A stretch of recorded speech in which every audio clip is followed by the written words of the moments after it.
think computer engineers, data scientists, and similar folk should take a Hippocratic Oath of some sort to protect society from powerful technologies that are being developed, something similar to what exists in medicine already. If you look at the biotech industry, we see a lot more self-restraint and reflection, and that's mainly due to the influence of the medical sector.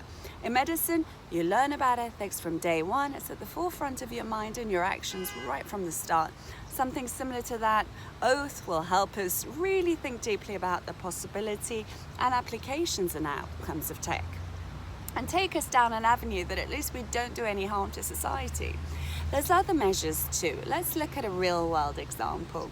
The GDPR regulations, which went into effect in 2018, brought a bunch of requirements, but the most important element was to legally conform to processes that establish data protection at the design stage of technologies and services. The emphasis on establishing privacy in the design phase of technologies and folding them into the development process shows how values can be put into practice. Let's look at blockchain, IoT, autonomous systems, neurotech, algos.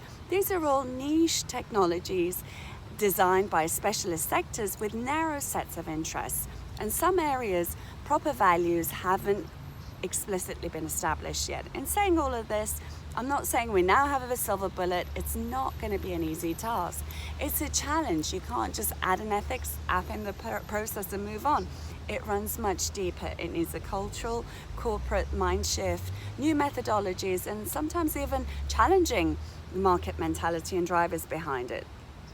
We have other issues with digital tech in the way it's used in so many different ways. It's really hard to consider or preempt the long-term risk or impacts. Look at blockchain. Whilst it's got lots of great promise, how does it benefit the criminal world? Has anyone thought about that? In any case, I think we need to look beyond systematic incentives and economic goals when we're developing technology and really think about it from a broader perspective and the potential impact it's going to have on society. Those are my thoughts anyway. I hope you've enjoyed them. Let me know your thoughts. What are your thoughts?